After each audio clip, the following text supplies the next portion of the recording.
तो अभी हम देखने वाले हैं प्रॉपर्टीज ऑफ डिटरमिनेंट। अब आपके पास आपकी प्रॉपर्टी हो या ना हो, पर इन सभी के पास अपनी अपनी प्रॉपर्टी होती है। प्रॉपर्टी फर्स्ट, तो जो हमारी फर्स्ट प्रॉपर्टी है वो ये कहती है कि the value of the determinant remain unchange if its all rows and column are interchange. अगर मैं उसकी हर एक रो को कॉलम में इंटरचेंज कर देता हूँ, मतलब रोज को कॉलम में कन्वर्ट कर देता हूँ, तो उसकी जो डिटरमिनेंट की वैल्यू है वो चेंज नहीं होगी। तो चलो इसको वेरीफाई करके देखते हैं। अप्लाइंग प्रॉपर्टी नंबर 1, तो क्या होगा, यहाँ की सभी रोज कॉलम में चेंज हो जाएगी। तो ये हो जाएगा 2 6 1 -3 0 5 5 4 -7। ओके, अब वैल्यू निकालते, तो ये हो जाएगा 2 इंटू 0 -20 माइनस का 6, ये हो जाएगा हमारा 21 माइनस का 25 प्लस का 1 माइनस का 12 माइनस 0। ओके, ये हो जाएगा हमारा माइनस का 40, 21 माइनस 25 यानी कि माइनस का 4, माइनस माइनस प्लस 6 4 जा 24, तो प्लस का 24 माइनस का 12 माइनस 0 तो माइनस 12 इंटू 1, तो ये आ गया हमारा माइनस 12। तो 24 माइनस 40 ये आ जाएगा हमारा माइनस का 16 माइनस का 12 इक्वल्स टू माइनस का 28। तो यहाँ पे आप देख सकते हैं कि जो डिटरमिनेंट की वैल्यू थी वो एग्जैक्टली सेम है। तो डिटरमिनेंट की वैल्यू में कोई भी चेंज नहीं आया, मतलब अगर उसकी हर रो को कॉलम में इंटरचेंज कर दिया जाए तो डिटरमिनेंट की वैल्यू सेम रहेगी। तो यहाँ से हम ये कंक्लूड कर सकते हैं कि determinant of A is equals to determinant of A transpose, मतलब ए और ए ट्रांसपोज के डिटरमिनेंट की वैल्यू सेम होती है। अब देखते हैं प्रॉपर्टी नंबर 2, सेकंड प्रॉपर्टी जो इसकी है वो क्या कहना चाहती है कि इफ एनी टू रोज, अगर कोई भी दो रो या दो column or columns of a determinant are interchange, अगर उन दो रो और कॉलम को मैं इंटरचेंज करता हूं, then sign of determinant changes. अगर किसी भी दो रो या दो कॉलम को मैं इंटरचेंज कर देता हूं तो जो मेरी डिटरमिनेंट की वैल्यू की साइन है वो चेंज हो जाएगी। तो इसे अप्लाई करके देखते हैं। यहाँ क्या कर रहा हूं कि मैं एक काम करता हूं, मैं R2 और R3 को इंटरचेंज करता हूं। मैंने R2 और R3 को इंटरचेंज किया। ओके, तो ये मेरा क्या हो जाएगा 2 माइनस 3 5 एज इट इज, ये हो जाएगा 1 5 माइनस 7, ये हो जाएगा 6 0 4। ओके, अब डिटरमिनेंट की वैल्यू निकालते हैं। 2 इंटू ये हो जाएगा 20 माइनस 0, ये माइनस ऑफ माइनस 3, ये आ जाएगा हमारा 4 माइनस का 42 प्लस का 5, ये आ जाएगा हमारा 0 माइनस का 30। ओके, ये हो जाएगा हमारा 40 माइनस माइनस प्लस, ये आया हमारा प्लस का 3 माइनस माइनस प्लस, तो 4 प्लस 42 मतलब 46 मल्टीप्लाई बाय 3, 46 मल्टीप्लाई बाय 3, और ये आएगा प्लस का 5 मल्टीप्लाई बाय माइनस 30, ये हो जाएगा हमारा 40 138 माइनस का 150। ओके, अब इसको ऐड कर देते हैं, तो ये आ जाएगा हमारा, इन दोनों का एडिशन करने पे 8 प्लस 78 178 माइनस 150, तो ये आ जाएगा हमारा प्लस का 28। ओके, तो यहाँ हमने देख लिया कि अगर हम हमारे किसी भी दो रो या दो कॉलम को इंटरचेंज करते तो जो डिटरमिनेंट की साइन होती है, जैसे कि यहाँ पे माइनस का 28 थी और यहाँ पे प्लस का 28 आ रहा है, तो उसकी जो डिटरमिनेंट की साइन है वो चेंज हो जाती है। प्रॉपर्टी नंबर 3, तो ये प्रॉपर्टी थर्ड क्या कहते हैं कि if any two row or column, मतलब कोई भी दो रो या column of a determinant are identical मतलब all corresponding element are same, then the value of determinant is 0। इस थर्ड प्रॉपर्टी का कहना ऐसा है कि अगर डिटरमिनेंट में दो रो या दो कॉलम एक जैसी हो जाती है तो उस डिटरमिनेंट की वैल्यू 0 आती है। जैसे कि इसमें जो फर्स्ट रो है और थर्ड रो है वो दोनों एकदम सेम है, दोनों के करस्पॉन्डिंग एलिमेंट्स एकदम सेम है, तो इसका जो डिटरमिनेंट आएगा वो 0 आएगा। तो क्या ऐसा होता है, चलिए देखते हैं। तो 3 ये हो जाएगा 15 माइनस 24 माइनस का 2, ये हो जाएगा हमारा 6 माइनस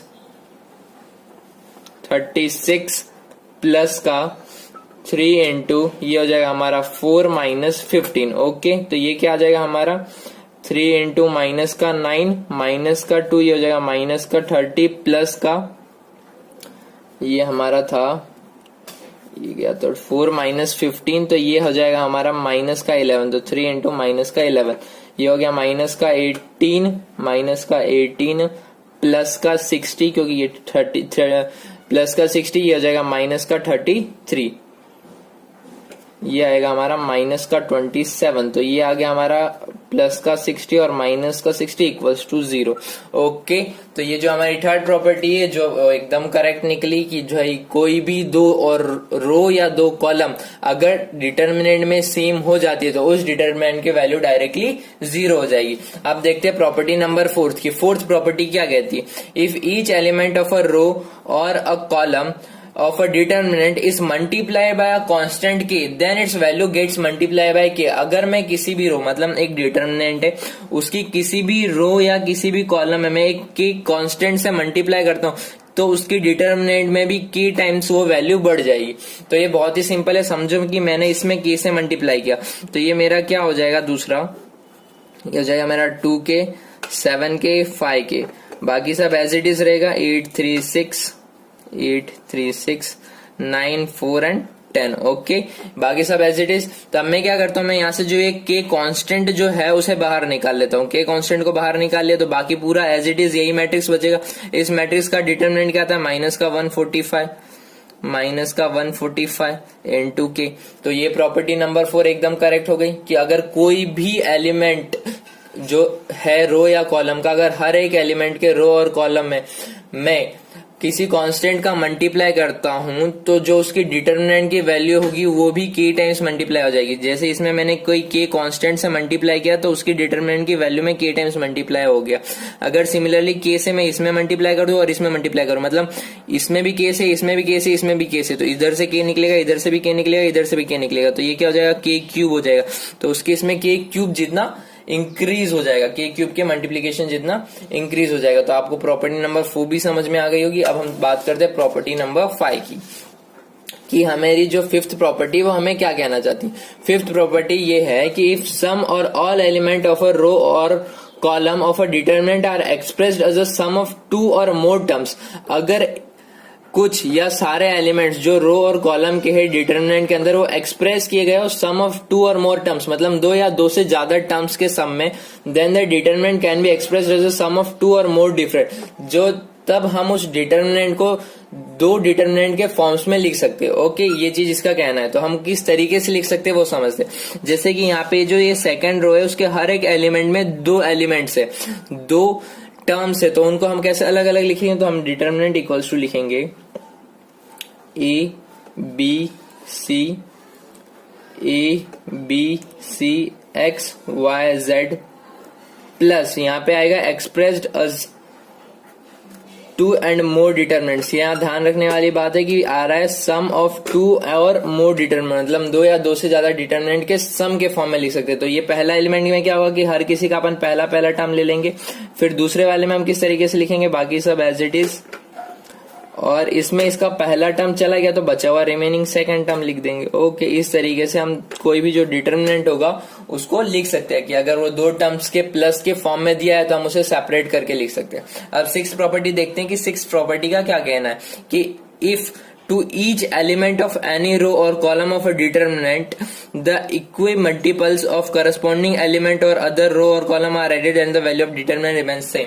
ओके, इस चीज को छोड़ते हैं, हम डायरेक्टली समझते हैं कि क्या कहना चाहते हैं। कि ये इसका कहना ऐसा है कि मेरे पास कोई भी एक डिटरमिनेंट है, उसके किसी रो में सपोज इसका कुछ भी a1 a2 a3 b1 b2 b3 c1 c2 c3, अगर इसमें मैं किसी कांस्टेंट का मल्टीप्लाई करता हूँ, किसी रो में मैंने किसी कांस्टेंट का मल्टीप्लाई किया और उस कांस्टेंट के मल्टीप्लिकेशन वाले को मैं इसमें ऐड कर दूं, मतलब जैसे कि RJ में मैंने किसी कांस्टेंट को मल्टीप्लाई किया और उसको R1 के साथ RI में ऐड कर दूं, तो जो मेरा डिटरमिनेंट है उसकी वैल्यू सेम रहेगी, उसमें कोई भी चेंज नहीं आएगा। ओके, तो अब हम इस चीज को करके देखते कि क्या वाकई ऐसा होता है या नहीं होता है। तो यहाँ पे मैंने एक डिटरमिनेंट ले रखा है कि इसकी वैल्यू आ रही है -18। ओके, अब उस प्रॉपर्टी के अकॉर्डिंग अगर मैं किसी रो में या किसी कॉलम में किसी कांस्टेंट का मल्टीप्लाई करके किसी रो में ऐड करता हूं तो उसकी जो डिटरमिनेंट की वैल्यू है एग्जैक्टली सेम रहेगी।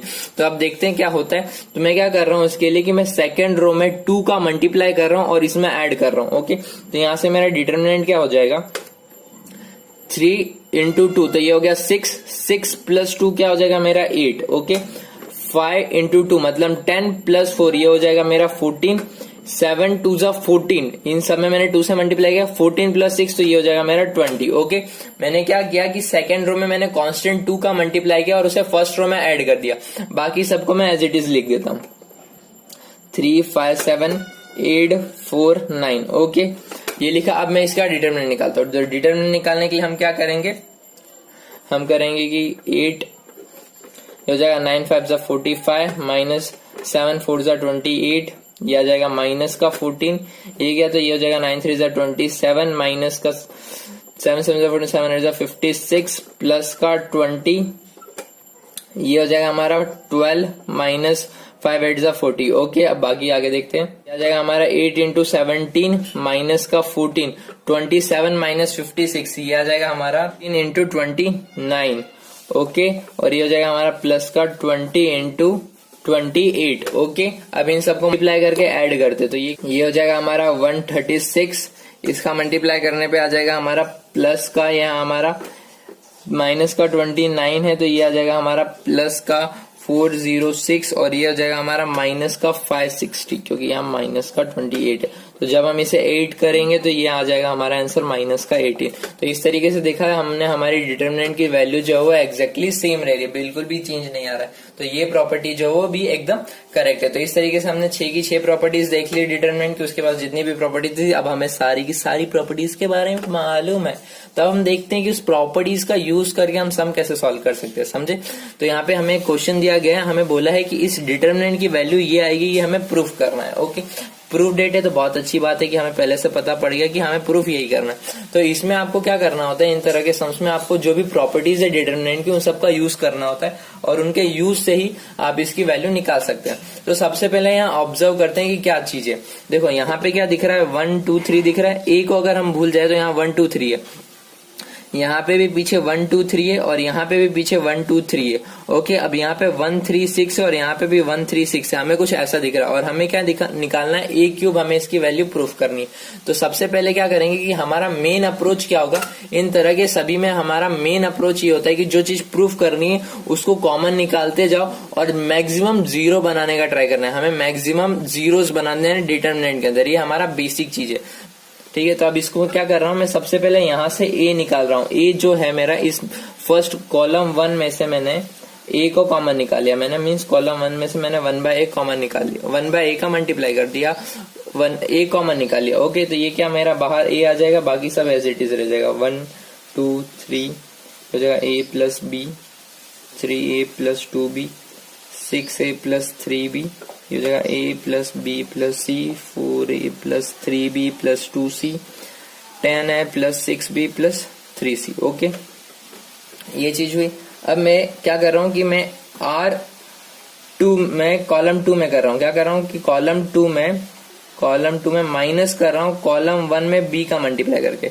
इससे क्या होगा कि मैं कॉलम 1 में b का मल्टीप्लाई कर रहा हूं और कॉलम 2 में उसका माइनस कर रहा हूं।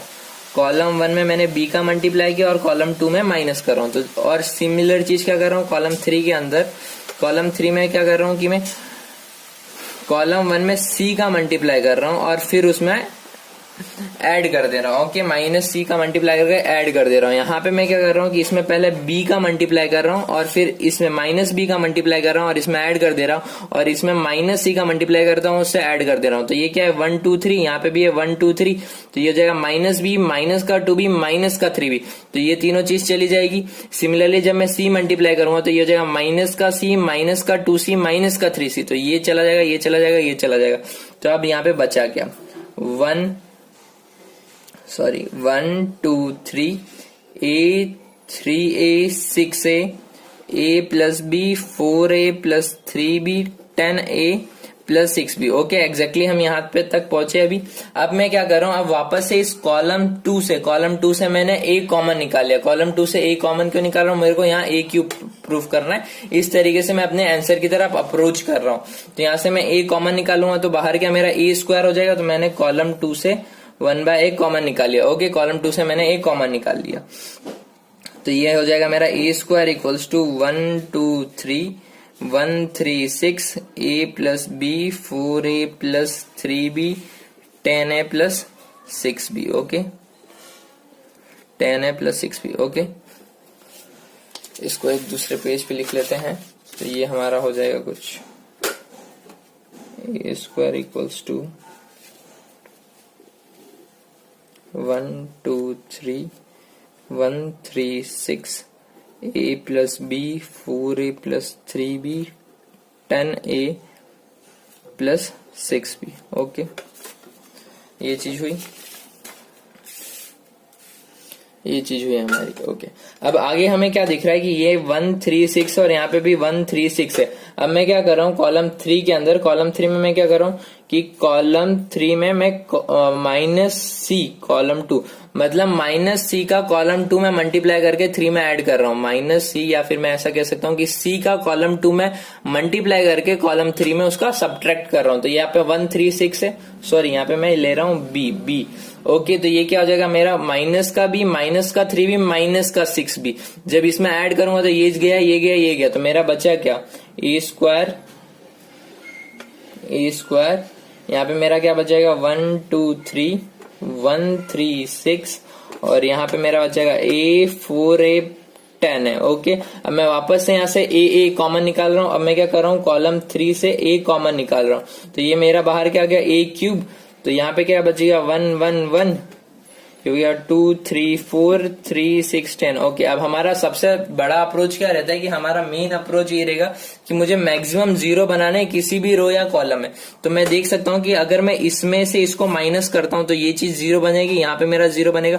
सिमिलरली इसको मैं जब इससे माइनस करूंगा तो यहाँ पे 0 बनेगा। तो वही करता हूँ मैं क्या कर रहा हूँ R2 में, ये कॉलम 2 में, सॉरी कॉलम 2 में -1 कॉलम 1 कर रहा हूं और सिमिलरली कॉलम 3 में -1 यहाँ पे ले लो प्लस, मतलब -1 कॉलम 1 कर रहा हूं। ओके, तो इससे मेरा क्या हो जाएगा, इससे क्या आ गया, ये हो गया हमारा a क्यूब हो गया 1, ये हो जाएगा 0, ये हो जाएगा 0, 2 इंटू -1 तो ये हो गया -2 प्लस का 3 तो ये क्या आ जाएगा प्लस का 1, -2 प्लस का 4 तो ये आ जाएगा प्लस का 2, फिर ये 3 एज इट इज, -3 प्लस 6 तो ये हो जाएगा हमारा प्लस का 3, -3 प्लस का 10 तो ये हो गया 7। अब इन दोनों की वैल्यू जब मैं डिटरमिनेंट से निकालूंगा तो इन दोनों के लिए तो 0 ही आने वाला है क्योंकि यहाँ 0, तो बचा सिर्फ ये। तो इसके फॉर्म में मैं इसके रिस्पेक्ट में मैं डिटरमिनेंट खोल देता हूँ।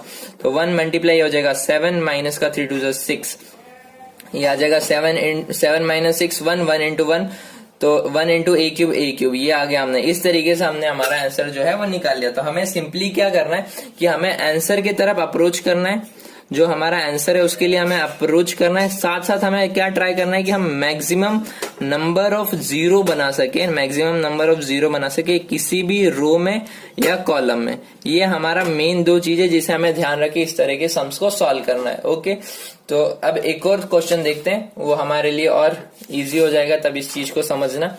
हमारा दूसरा क्वेश्चन क्या है कि इफ x y z, अगर ये तीनों चीज जो है वो डिफरेंट है and delta equals to this means determinant ये given, then showed it 1 plus x Y z equals to 0, ये चीज की वैल्यू 0 है। यहाँ पे हमें क्या क्या गिवन है कि x y z ये तीनों चीज जो है वो डिफरेंट, मतलब x की वैल्यू अलग है, y की वैल्यू अलग है और z की वैल्यू अलग है, और हमें प्रूफ करना है कि ये जो चीज है ये 0 के इक्वल है और डिटरमिनेंट ये गिवन है। ओके, तो इसको लेते हैं पहले हम इक्वल्स टू, क्या गिवन है हमारा x square 1 plus X cube, y square 1 plus Y cube, z square 1 plus Z cube.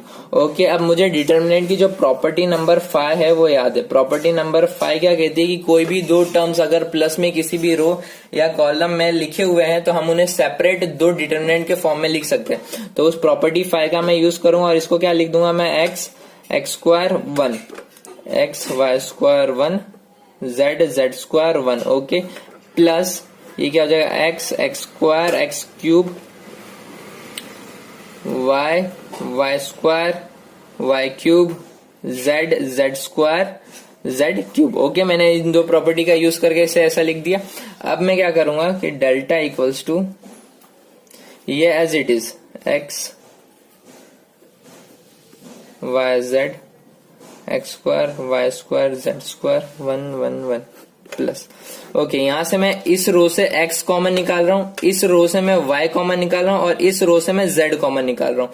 तो यहाँ पे बाहर क्या आ जाएगा मेरा x y z आ जाएगा। ओके, मैंने क्या किया कि यहाँ से इस पहली रो से R1 से x कॉमन निकाला, R2 से y कॉमन निकाला और R3 से z कॉमन निकाला। तो ये हो जाएगा हमारा 1x और ये हो जाएगा x स्क्वायर, ये हो जाएगा 1y और y square 1z z square. Okay, ये चीज आ गई हमारी। सिमिलरली मैंने यहाँ से 1 1 1 सब में से कॉमन निकाल लिया, तो बाहर में 1 लिख सकता हूँ। ओके, अब ये दोनों चीज सेम है। कैसे सेम है कि जहाँ पे ये 1xyz, अगर मैं इन दो रोज को इंटरचेंज करता हूँ तो डिटरमिनेंट की वैल्यू सेम रहेगी। डिटरमिनेंट की वैल्यू में क्या आएगा, माइनस आएगा, और फिर मैं इन दोनों रोज को एक्सचेंज करूंगा तो वैल्यूज वापस वही आ जाएगी।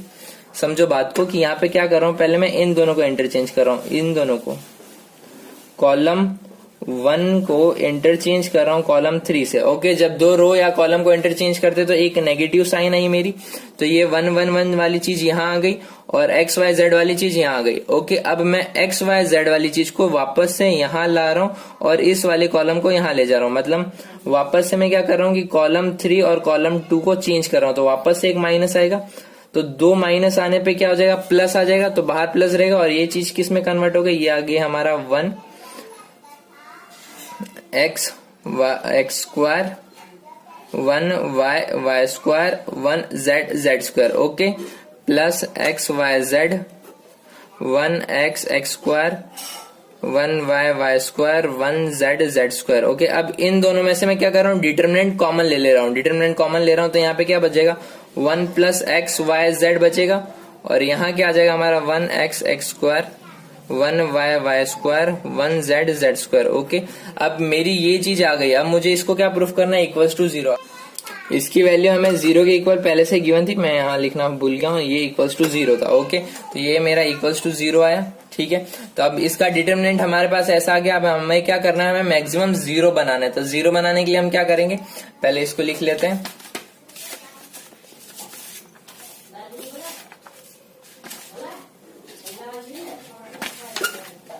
ओके, तो इसको हम यहाँ लिख लेते हैं पहले। ये क्या चीज है हमारी, ये है हमारा 1 plus xyz 1x square 1y square 1z square equals to 0। Okay, अब इस चीज को देखते हैं। अब क्या बात करना है, हमें मैक्सिमम 0 बनाना है। तो क्या करूंगा, अगर मैं इसमें से इसको माइनस करता हूँ और इसी को इससे माइनस करता हूँ तो कुछ ये हमारा इस तरीके का आ जाएगा 1 प्लस xyz। मैंने क्या किया कि इसमें -1 का मल्टीप्लाई करके इसमें ऐड किया, फिर वापस से इसमें -1 का मल्टीप्लाई करके इसमें ऐड किया, तो ये क्या हो जाएगा 1, ये 0 0, ये x स्क्वायर, इसमें -1 का मल्टीप्लाई करके इसमें ऐड किया तो ये हो जाएगा y माइनस एक्स। सिमिलरली ये हो जाएगा हमारा z माइनस एक्स, ये हो जाएगा हमारा y square minus x square, ये हो जाएगा हमारा z square minus x square. Okay, यहाँ मैं क्या करूंगा कि यहाँ से मैं y माइनस एक्स को कॉमन निकालूंगा और यहाँ से z माइनस एक्स को कॉमन निकालूंगा। a square minus b square को हम क्या लिख सकते हैं, a minus b a plus b. तो यहाँ से y माइनस एक्स कॉमन और यहाँ से z माइनस एक्स कॉमन, तो ये हो जाएगा मेरा 1 प्लस एक्स वाई जेड। यहाँ जाएगा y माइनस एक्स और z minus x. Okay, y minus x और z माइनस एक्स। तो यहाँ पे क्या बचा 1 0 x 1 1 एक्स स्क्वायर, यहाँ पे बच जाएगा हमारा y प्लस एक्स और ये बच जाएगा हमारा z प्लस एक्स। ओके, अब डिटरमिनेंट खोलते हैं। 1 plus x Y z y minus x z minus x. अब इसका डिटरमिनेंट इन दोनों के लिए तो 0 का बचा, इसके लिए तो इसके लिए जब मैं डिटरमिनेंट खोलूंगा तो ये क्या हो जाएगा मेरा z plus x minus y plus x. Okay, तो ये चीज अब मेरी क्या आ जाएगी, ये हो जाएगा मेरा z माइनस का y माइनस का x, तो x चला जाएगा तो ये आ जाएगा z माइनस y। तो ये क्या है y minus x z minus x 1 plus x Y Z.